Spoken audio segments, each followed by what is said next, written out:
Life is exactly as hard as you make it. That's how freaking powerful you are. What up, everyone? It's Caroline, and Mr. Kobe is coming to join me. Come say hi. Come say hi. Up, up, up, up, up. Mr. Kobe, hello.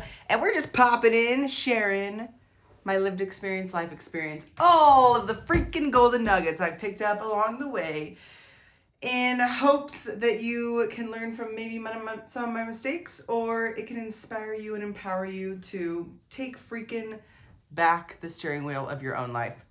And yesterday, I was in a yoga class, and I love using yoga as a form of meditation in movement. I love meditation. I love going inward. I can literally sit with my eyes closed just in a wonderland for a while. And I also really love to move my body. And right now in life, I can't use my body in the ways that I like to, like lifting and pushing my limits and getting uncomfortable with physical exertion. So I've been trying to find like mental physical exertion. Anywho, back to it. I've been using yoga as a form of meditation and movement, like just connecting with my body, challenging my body. And I do it alone every single morning. And I've recently been incorporating more group yoga classes because it challenges my freaking ego so much. Because I used to approach yoga as, oh, I'm so flexible. This feels so good. I'm so strong. I can balance better than everyone else. Look at my cute yoga outfit. I'm going to take off my shirt so you can see my abs. Luckily, that chapter has closed, and I am now utilizing it as a form of internal inquiry.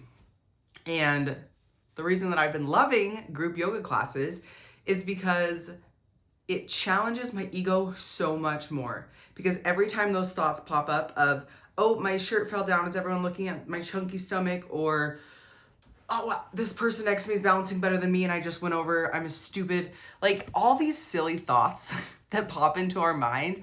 And it's so fascinating because although I'm not embodying, let's just say this, I'm embodying the most empowered from inside version of myself right now. But those little bosses and gremlins in my head that are still worried about how people will look at my body, blah, blah, blah, are still there. And I love just shining the light on them and being like, hey, keep yapping, but nobody's gonna listen to you. And then they calm down. It's just like when you were little, maybe you had a sibling or a cousin or somebody around your age. And remember the whole like, I'm not touching you. Yes, you are. And it would just make you so mad. Like they weren't actually frustrating you, but you were getting so frustrated at them. And it was like this back and forth bicker. It's because you were giving them energy and then they were giving you energy. And you both just wanted attention, right? And connection. But when you're little, you don't have the awareness to be able to acknowledge, right now, I just need validation, connection, love, security, support, and probably just a hug. So you go at it in ways that cause bickering or negative attention because any attention is attention, right? And it kind of soothes your needs. So these gremlins in our head, these little bosses that tell us all these crazy, untrue things that keep us stuck and scared, they just want attention. They just want love. They just want to be held. And through yoga, I'm able to shine the light on those, give them love, and choose not to operate from them. Because for a long time I did. This isn't even the point of this story, but that's pretty cool, right? Awesome. I love living. The point of this story is that yoga, what I learned in my yoga class yesterday, is just like life. It's as hard as you make it. So you can go into a yoga class and you could try to be the best balancer, the perfect breath, the perfect outfit. Even though it hurts your body, you're getting deeper into the pose because you have to show off to everybody else and you have to balance and it struggle and you have to get as deep as you can into the poses even though it hurts really bad and you're not even present and it's just really uncomfortable. Or you can go to yoga in clothes that feel really comfortable to you. You can use the blocks and the bolster to support your body in shapes that it cannot get to yet. You can honor your body's flexibility range to a place where it's still challenging you, but it's challenging you in a way that still feels like love. You're not forcing yourself to be the best at everything. You're there to connect inward. And the only thing that you're really in tune with is your breath, is your body, is the movement, is the syncing up, and then shining the light on things that come in, right? Yes, that is uncomfortable at times, but it's not challenging in a form of self-punishment. I only brought this up because I was observing somebody in the yoga class who didn't have the flexibility needed to get into a lot of poses, and the teacher was awesome, like vocalizing like, hey, when I'm in this pose, I use these blocks, and it helps people use blocks from a place of no shame, no guilt.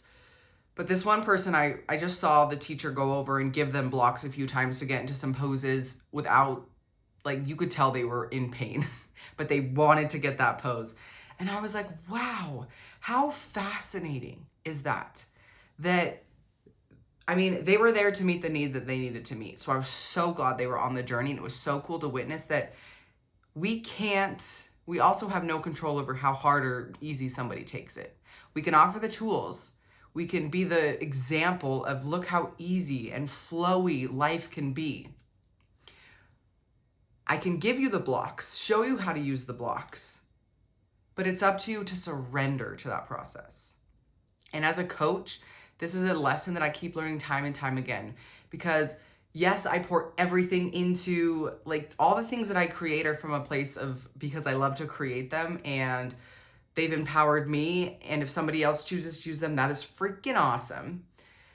And with my one-on-one clients, sometimes I get into a place of like, oh, they're just not getting it. I'm like, I coach from a place of, I just ask a ton of questions and try to spark things in the person.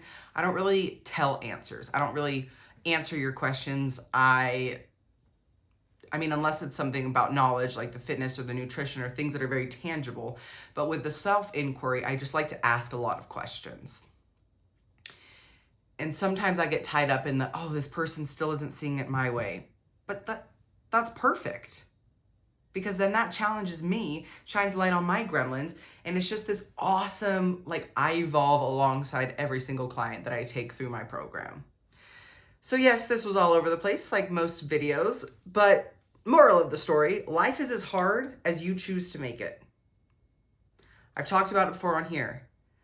The frustration, the resistance, it's all there to show you when you are fighting against the forces that are leading and guiding you. When you surrender to the call, when you surrender to the challenges, when something's frustrating, use that as a sign that it's probably not in alignment, right? Like when I'm working on a project and I'm trying to get it perfect and then I start getting frustrated because my computer stops working, that is literally the universe saying, okay, we need to take a step back. Let's go focus on something else.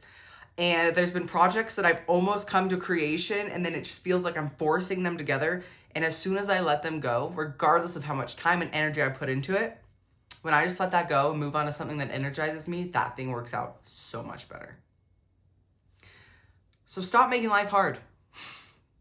Choose to follow what excites you, what energizes you, and use that as the guiding force versus the ego in your mind that wants to look cool, be validated from the outside, have all this stuff to prove that we got it together, because that actually doesn't fulfill us from the inside.